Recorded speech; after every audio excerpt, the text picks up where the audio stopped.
In the Soviet Union and in America, the Cold War was fought by fear. The Soviet Union raised fences against the outside world. The Gulag, the secret universe of labor camps, swallowed the lives of millions.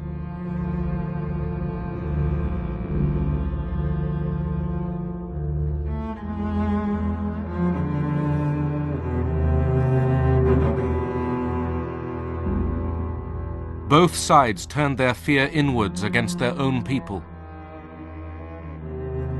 They hunted the enemy within. Communism in reality is not a political party. It is a way of life, an evil and malignant way of life. It reveals a condition akin to disease that spreads like an epidemic.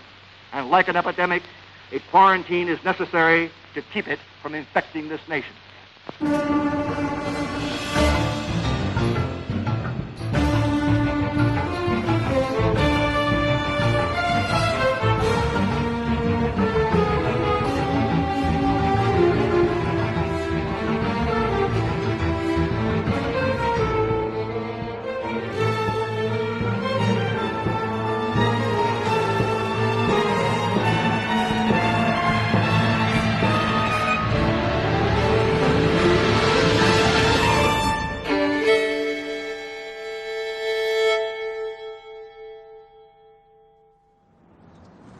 The Cold War made America renew its values, invent new images for American virtue. Men and women in all walks of life, we are shareholders in the greatest enterprise on earth, the United States of America, unlimited. Our strength lies in the character of our people, young in heart, independent in thought and nature, skilled of hand. American enterprise has harnessed fire and water, wind, sun, and soil to produce an abundance of everything. Was communism out to destroy all this? American propaganda said it was.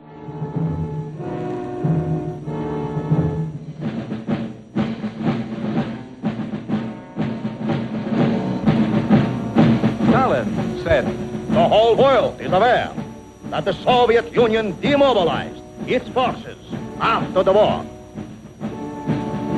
Beware the big lie.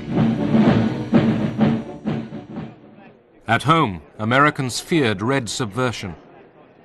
Congress revived the House Committee on Un-American Activities. In 1947, the committee investigated Hollywood, factory of America's imagination.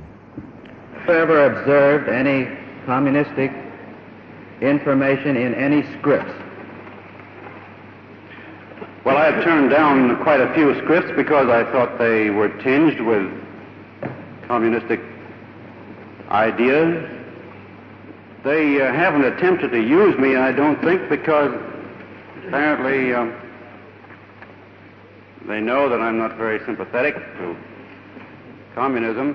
There has been a small group within the Screen Actors Guild which has consistently opposed the policy of the Guild board and officers or the Guild itself as evidenced by the vote on various issues. That small clique has been referred to, has been discussed as more or less following the tactics that we associate with the Communist Party. If I had my way about it, they'd all be sent back to Russia or some other unpleasant place.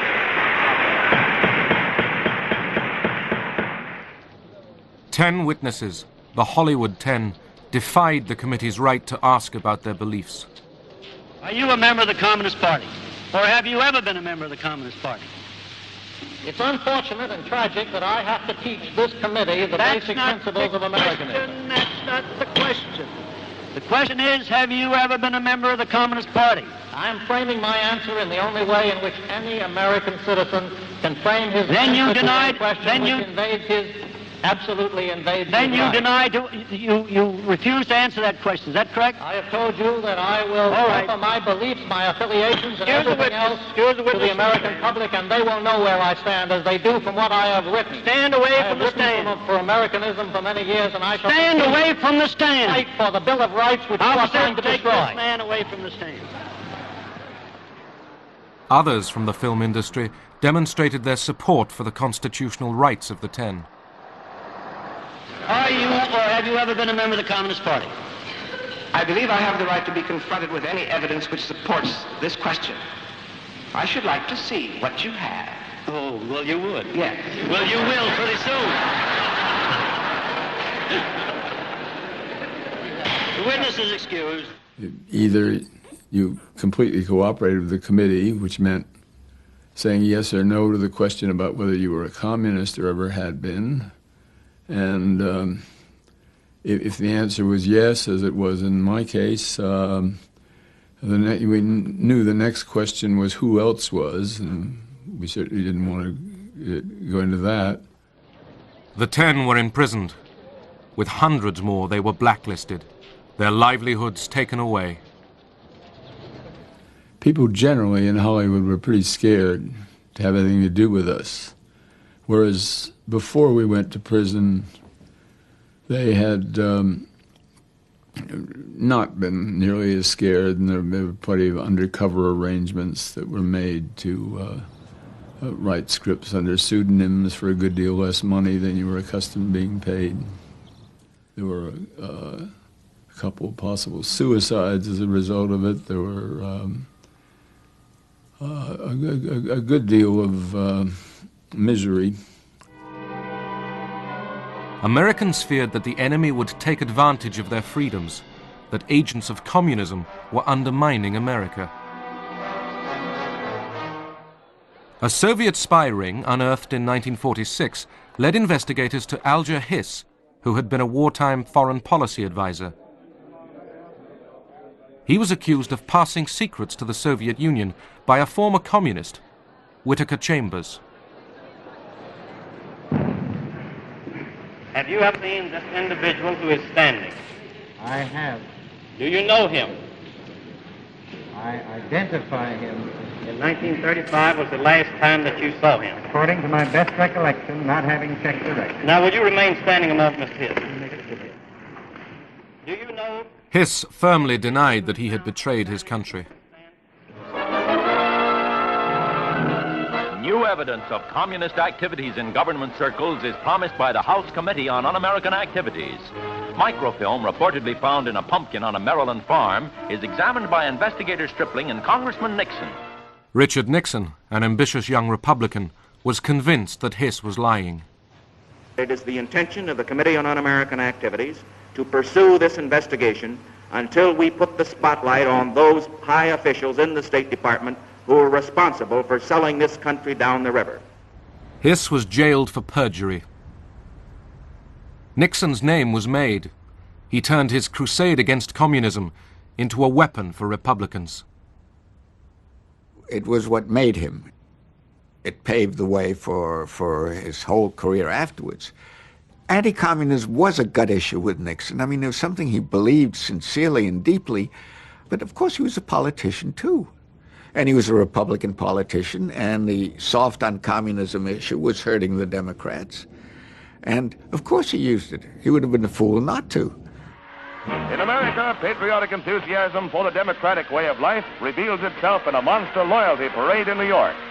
Everyone from vets to youngsters reveals his inborn dislike of communism. Anti-communism became the language for a new, more defiant vision of America.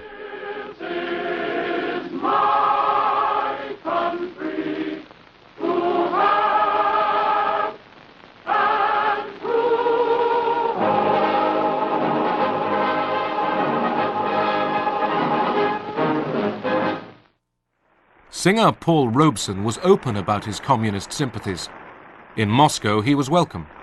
Oh, that barge, lift that sail, you show a little grit, and you land in the jail. But I keep laughing instead of crying. I must keep fighting until I'm dying, and old man River, he'll just keep a rolling on.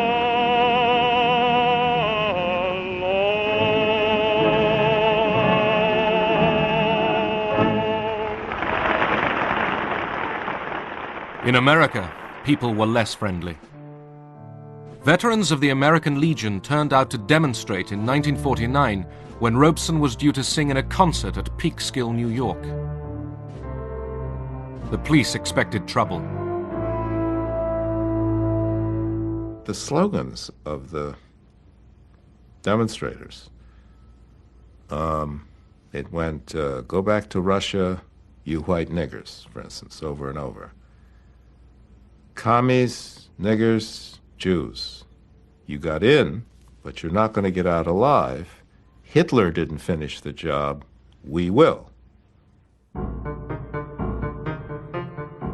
The concert turned into a riot.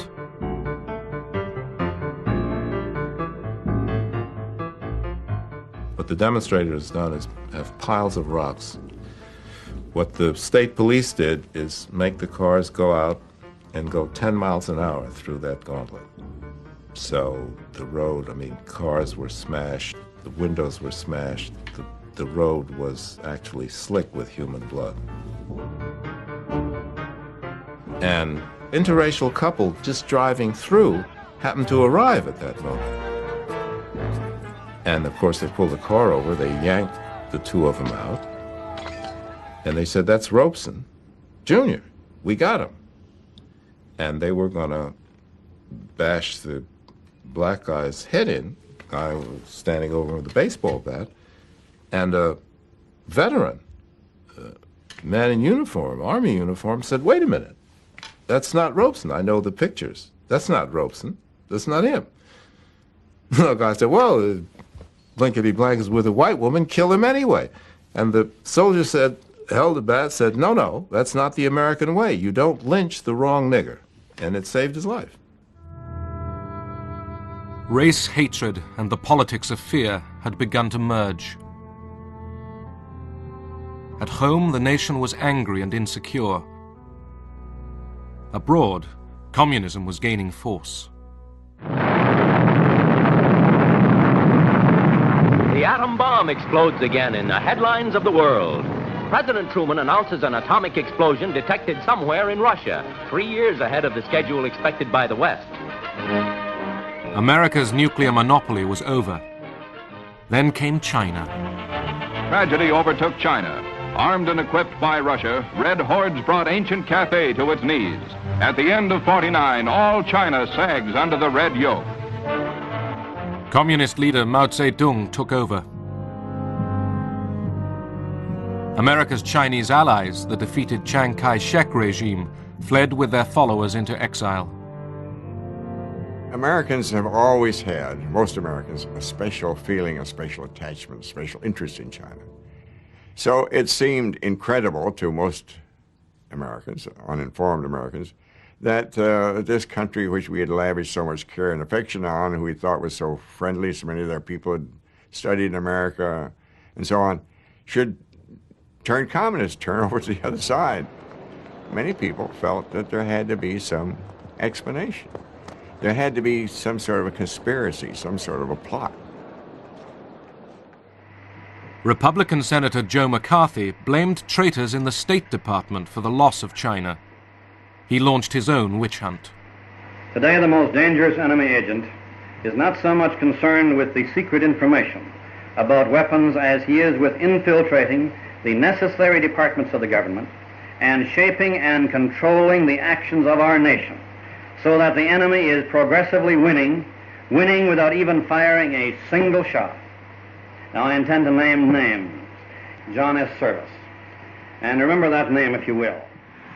I have never knowingly transmitted any information which was, shall we say, secret military plans. Service was hounded out of the State Department. I had trouble renting homes, renting an apartment in New York. And the companies, well, what did our stockholders say, you know? So the companies that I had known and had dealings with abroad, export companies, they said, sorry, we think you're a fine guy, but we don't dare touch you. One communist.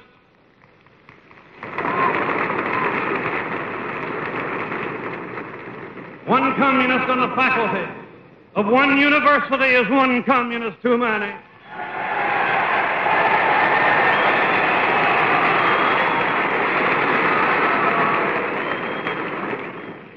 One communist among the American advisors at Yalta was one communist too many.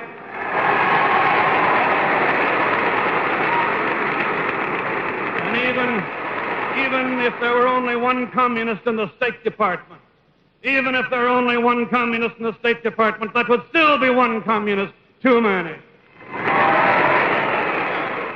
President Truman tried to dismiss McCarthy's attacks. Not a single person who has been adjudged to be a communist or otherwise disloyal remains on the government payroll today.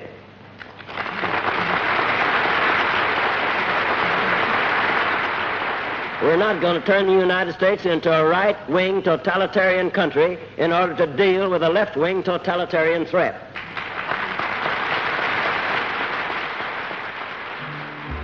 But leaders of the American Communist Party were jailed, and the persecution spread.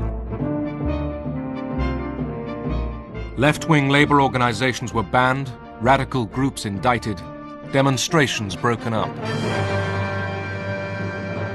And if they put the word commie on someone, that meant that that person was an agent of the Soviets. That meant that that person was dangerous and had to be done away with. The FBI under Edgar Hoover uncovered several Soviet spy rings.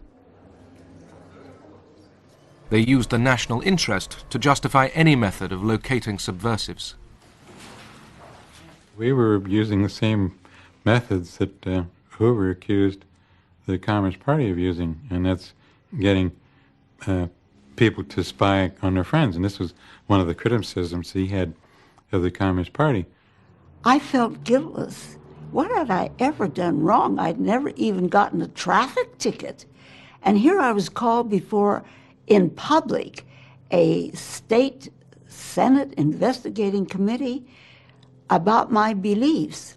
I felt very, very wronged, and I felt that I had to not only uphold myself, my reputation, but that of my fellow teachers, my fellow union members, my fellow citizens. We would talk to children, if they were in college, about their parents, and we'd talk to parents about children, and we'd talk to the neighbors about those people, and then if someone did seem halfway sympathetic in the Communist Party, we'd talk to them.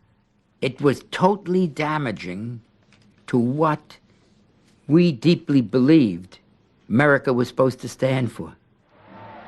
In the 1952 presidential election, General Eisenhower, the Republican candidate, chose the red-baiting Richard Nixon as his running mate. Eisenhower mocked the Democrats for being soft on communism. The future of this country belongs to more courageous men. It belongs to men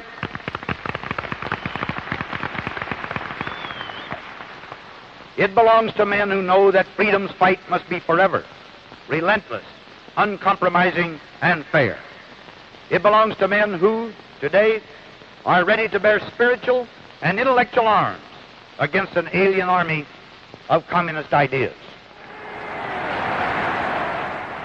To get elected, Ike needed the support of Joe McCarthy and his right-wing followers. I spent about half an hour with the general last night. While I can't report that we agreed entirely on everything,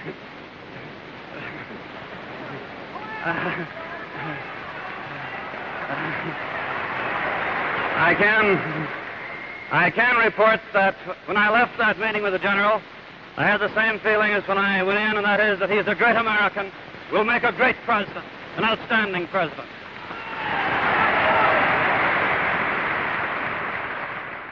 Right from the beginning, he detested Joe McCarthy. McCarthy was the first-class demagogue, and Eisenhower just couldn't stand that type of person. Eisenhower's old wartime commander, General Marshall, was accused by McCarthy of treachery. Intimidated, Ike dropped words praising Marshall from an election speech he made in McCarthy's home state. He was roundly criticized for that, because it seemed to indicate that he was influenced by McCarthy.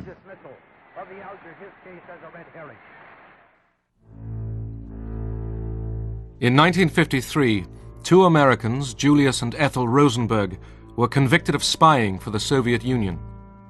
They were sentenced to death. They had young children, and their fate roused protests in America and across the world. For some young lawyers, the sentence breached the Constitution. They sought judges to get a stay of execution. Judge Frank looks at us, and he says something that we have never forgotten. He said, "If I were as young as you are, I would be sitting there saying the same things you're saying, arguing the same points you're arguing, making the same argument that these planned executions are invalid. But when you are as old as I am, you will understand why I cannot do it." And he stands up, turns his back to us, walks away, and we're devastated. We began to sense something which in later years we understood so clearly, and that was that Jerome Frank, as the leading liberal judge, was terrorized himself and frightened by the atmosphere of fear in the country. That if he, as a liberal, would do something to save Julius and Ethel Rosenberg's life, he would be charged as a commie. The Rosenbergs were executed. He died quickly. There didn't seem to be too much life left in him when he entered behind the rabbi. He seemed to be walking in a cadence of steps, as if keeping in time with the muttering of the 23rd Psalm. She died a lot harder. When it appeared that she had received enough electricity to kill an ordinary person and had received the exact amount that had killed her husband, the doctors went over and pulled down the cheap prison dress, a little dark green printed job, and placed the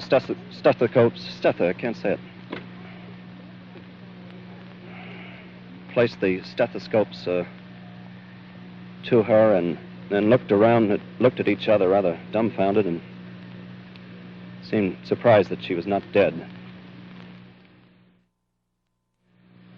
And she was given more electricity, which started again that kind of a ghastly plume of smoke that rose from her head and went up against the skylight overhead.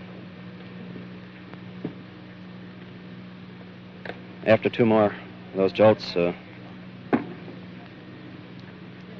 Ethel Rosenberg had met a maker. She'll have a lot of explaining to do, too. Thank you.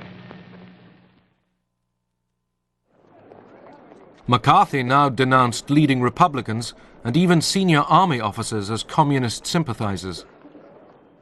But he had gone too far.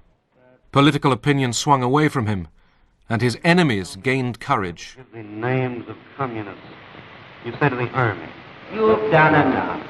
Have you no sense of decency, sir? At long last, have you left no sense of decency? It all sort of came to pieces.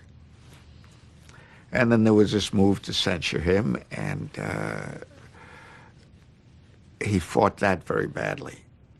Now, a number of us were advising him on how to handle that, and he agreed to everything we said, and then he did just the opposite. You have been here trying to snare the staff of this committee. The young men who have been working to uncover communists, you jump up and run away without answering. McCarthy's power collapsed as the politicians walked away from him. But the spirit of McCarthyism, the smearing of dissent as communist treason, stained American democracy for decades. In the Soviet Union, all dissent was suppressed. The Cold War heightened tensions and reinforced fears, not just of internal subversion, but of another world war.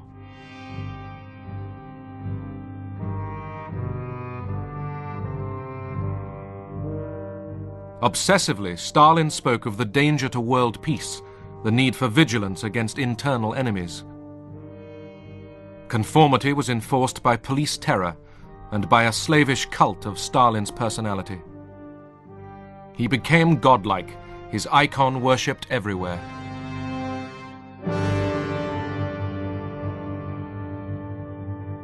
For those who did not conform, there was silence and death behind the barbed wire.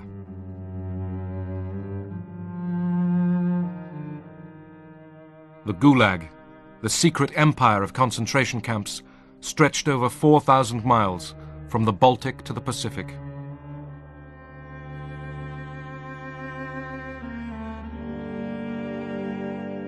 In the Cold War years, the camps continued to devour the lives of millions.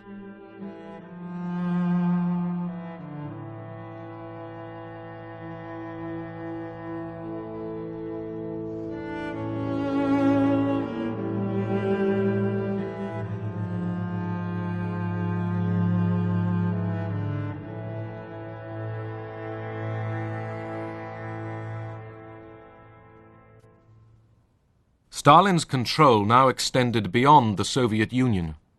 This was a new empire, run by local communists, trained to obey Moscow.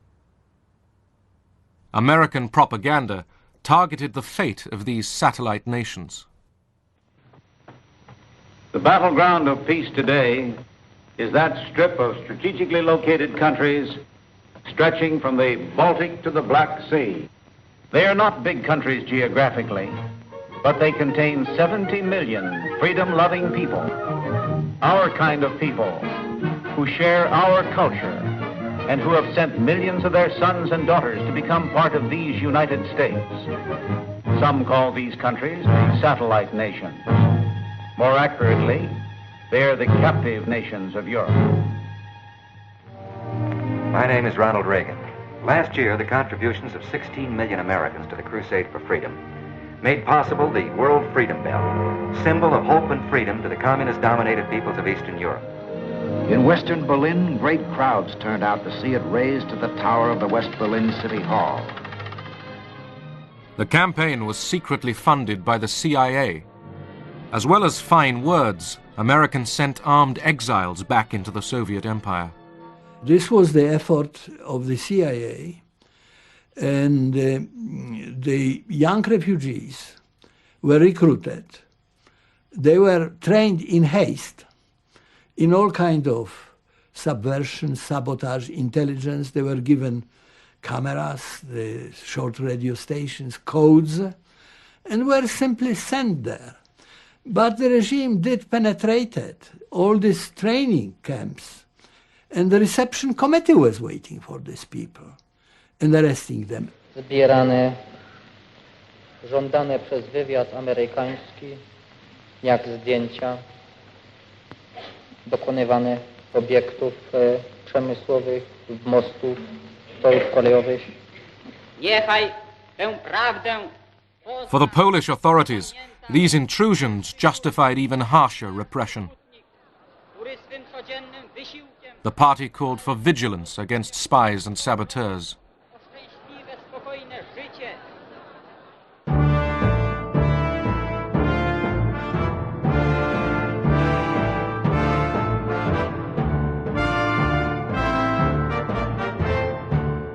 In 1948, Stalin began to tighten the Soviet grip on Eastern Europe.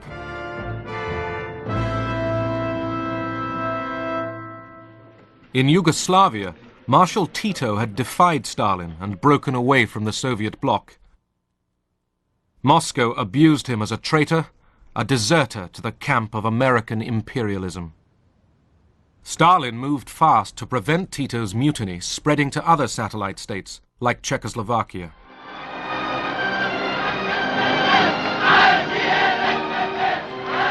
At first, the satellites were allowed to find their own paths to communism. Now, Stalin forced the Soviet model on them all. Everyone must march, shout, obey.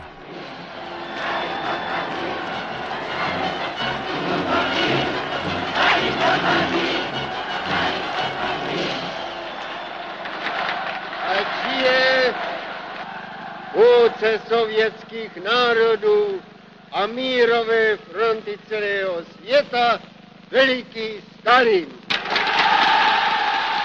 To subdue protest, Moscow ordered show trials of leading East European communists. In Czechoslovakia, Rudolf Slansky, party secretary, was among those chosen for sacrifice. Stalin needed to discipline his new camp, his new empire. And he disciplined it to such an extent that people living in those countries should not develop any idea of being able to do anything except what he orders them to do. And one of the methods of discipline was terror. Slansky was charged with Titoism, spying and sabotage. His confession was fiction, drafted by Soviet advisors. To tedy znamená, že na začátku své politické činnosti před orgány buržázní moci jste si vedl jako oportunista a zbabělec a ne jako komunista. Готовились предварительные следственные заключения. The initial investigation results were prepared and checked.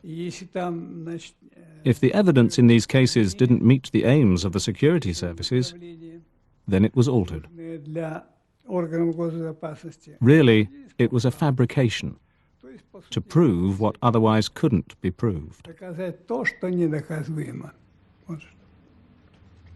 Jaký to řetěz otřásajících zločinů. Avšak přes rafinované spiklenství a záškodnictví, přes lstivou obojętnost a hanebnost svých prostředků nedosáhli svých cílů. Byli rozdrceni. The key was the confession of the indicted person. And then there was no need of any proofs. As soon as the confession was obtained, that was enough for the trial and the sentence. So we were put at the disposal of the secret police with almost unlimited powers over us to bring us into a state where we were prepared to make that confession. To bylo týrání. It was torture. Kde na mě oni řvali a nadávali. They were shouting and swearing at me. I had to look into their eyes.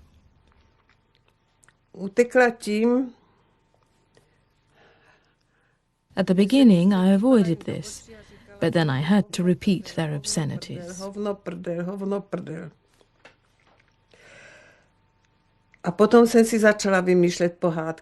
Then I started to make up fairy tales for my son. I got into an imaginary world of castles and princes and animals. So when they shouted at me, I didn't have to answer them. I only looked into their eyes while I was making up these fairy tales. A vymýšlela jsem tyto pohádky. A ty jsou napsané. No. Není to lehké. It's not easy. Já se nelituju. I don't feel sorry for myself.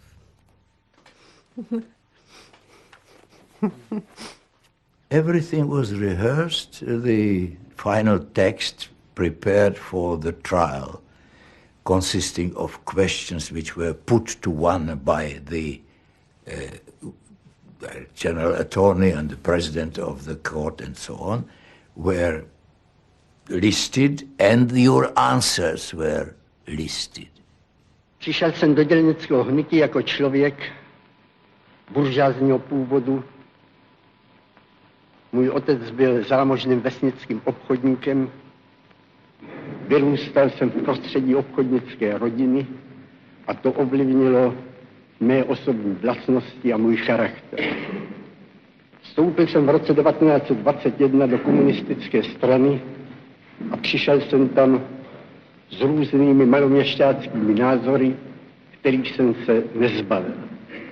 To vedlo k tomu, že jsem se nestal skutečným komunistou a že jsem jako komunista nejednal.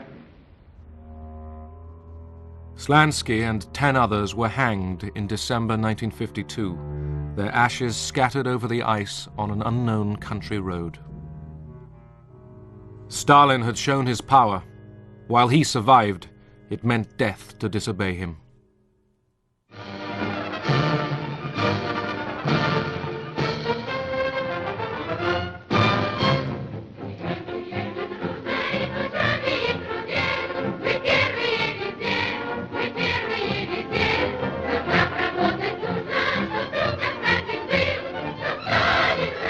In the Soviet Union itself, culture and science were kept insulated from the infection of all Western influence. The arts, painting, literature, music were regimented by the doctrine of socialist realism.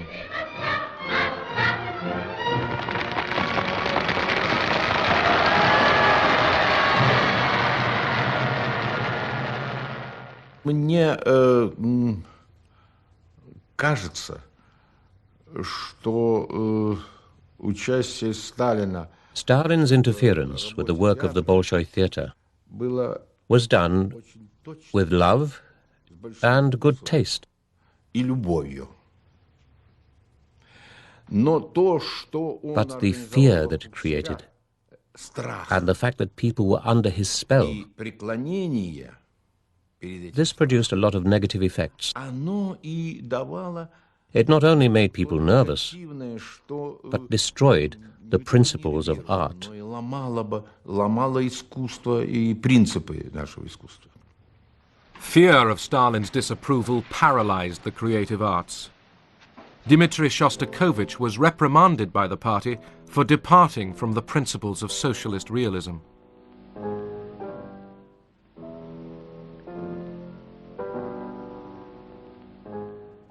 Official art showed the Soviet Union as a promised land of plenty and of opportunity, guided by wise and selfless leaders.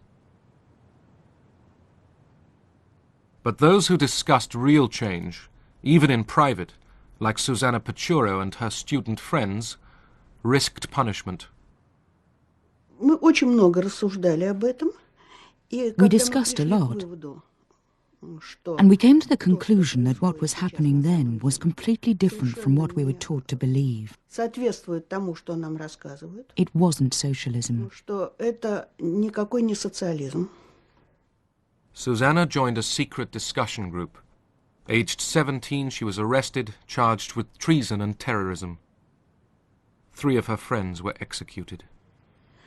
Говорят, собирайся, поедешь. They said, get ready. You come with us. Собираться, одеваться. I went to get dressed behind the screen in the room, and I clearly realized then that I would not be coming back. At that moment, I could see myself in the prison cell. Later, when I really was in the prison cell, I kept thinking back to that moment.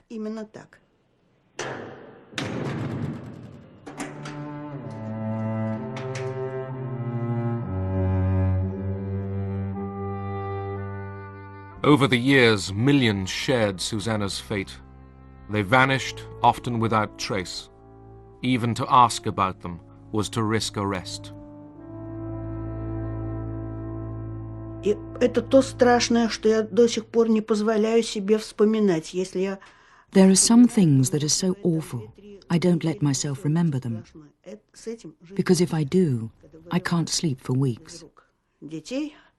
They pulled children out of the arms of their screaming mothers, and then beat the mothers. The children just disappeared. They never knew what happened to them afterwards. There was nothing more awful than that, even though I saw them killing people, and anything else they felt like doing.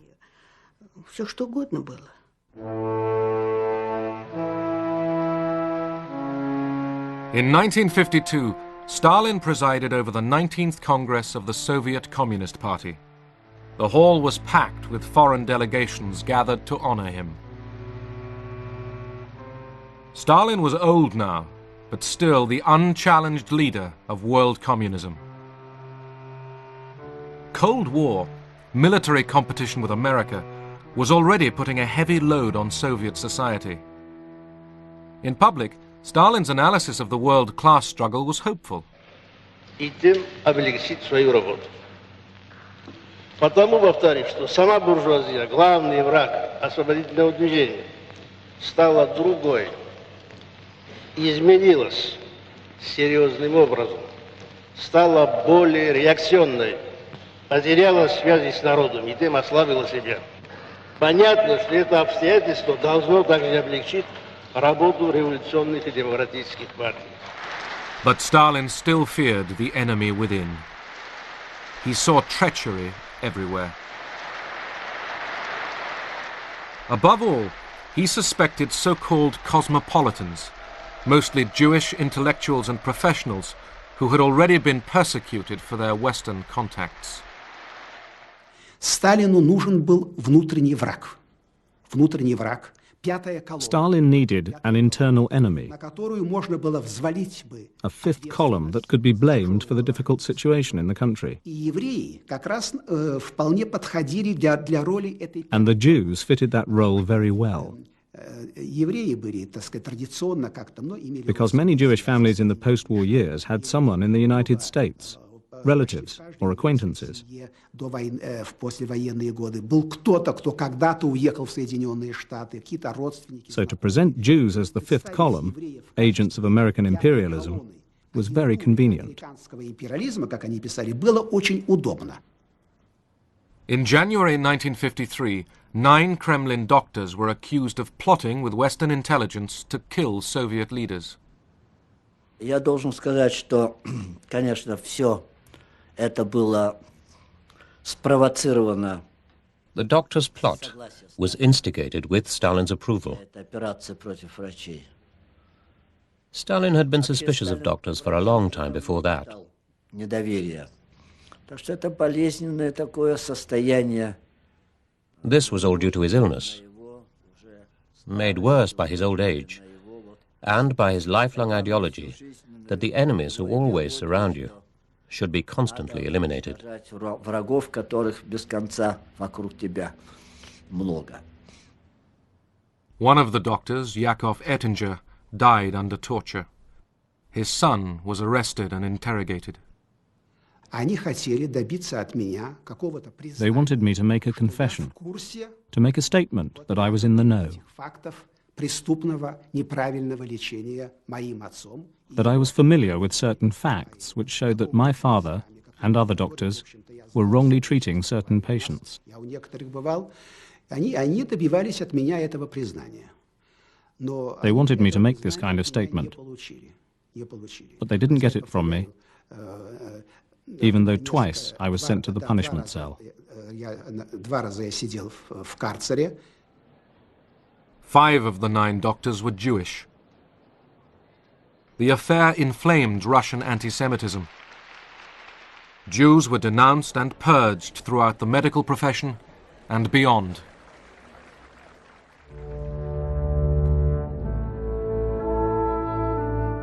Suddenly, one winter night, Stalin collapsed with a brain hemorrhage.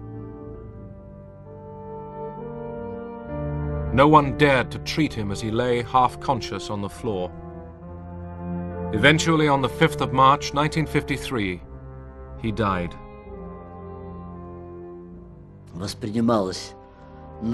Like the majority of people, we saw it as a tragic event. Вообще как событие, конечно, трагическое и очень. It caused a lot of anxiety.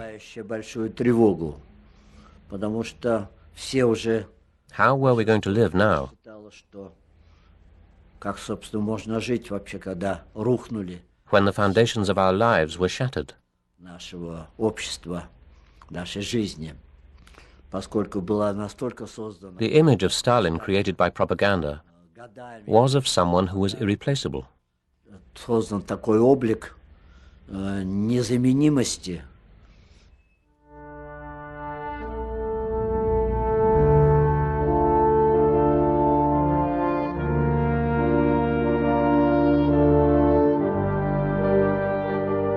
Stalin had towered over the Soviet Union in peace and war for more than 20 years.